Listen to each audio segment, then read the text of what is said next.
বিহারে আমি বিহা হতে চাইলে ওই নানায় হরে বিহা নানায় হরে দেয় না বিহারে আমি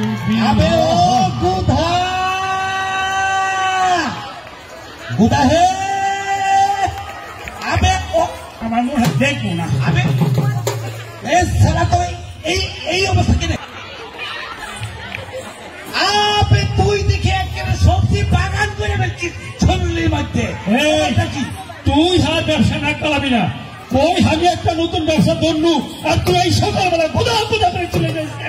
ব্যবসা ধরে যাচ্ছিস ব্যাপারটা বুঝলাম না শরীরে সবজি লাগাই কি ব্যবসা ধরেছি আমি একটা নতুন ব্যবসা ধরলো এই যে ধর এই সবজি চাষ করেছে এই সবজি বাজারে বিক্রি করব এই সবজি বিক্রি করে আমি বার্গার খাবো মাংস খাবো পোড়া মুরগি খাবো ফাস্টফুড খাবো এবং আরো মাংস কিনে নিয়ে আসবো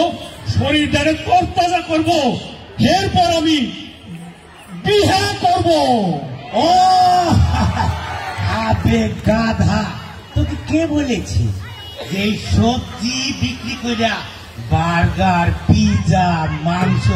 এইগুলো খালি এই শরীরে শক্তি হবে তোকে কে বলেছে সবাই খায় এই দেশের সবাই এই সবাই এই শক্তির উৎস এই সবজির মধ্যে রয়েছে এই সবজির মধ্যে রয়েছে তোকে এগুলো বিক্রি করে তোর মাংস কিনে শক্তি বাড়াতে হবে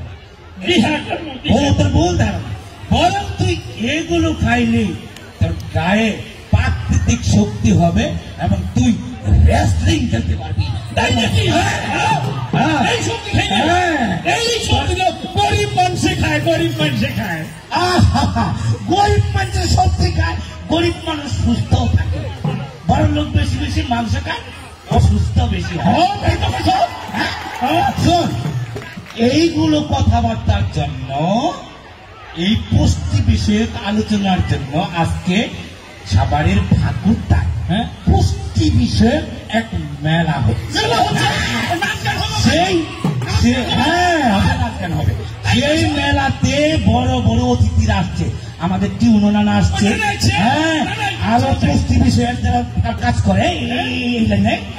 নানান ধরনের লোক এসেছে সেখানে পুষ্টি বিষয়ক অনেক আলোচনা হবে তাই নাকি চল তুই নিয়ে যাবি হ্যাঁ নিয়ে যাবো নানা দেখবি যদি ও তুই আয় না হে ভাকুর তাই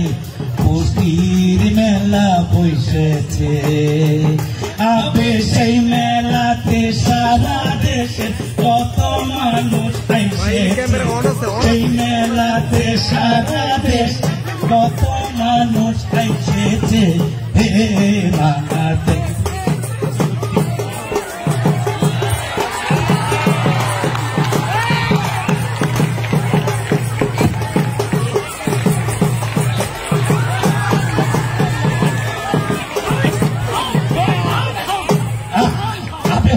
অনেকদিন নাচি না তো এই মুক্ত বাংলাদেশে স্বাধীন বাংলাদেশে আজকে নাচ উঠে গেছে বুঝছেন তবে এইবারে আর এই ধরনের ভুল করিস না নিজের সবজি নিজে খাবি বাড়তে হইলে বিক্রি করবি এই বলিয়া না না নাতি আমরা বিদায় নিতে চাই ভুল ত্রুটি হইলে পরে ক্ষমা কইরা দিবেন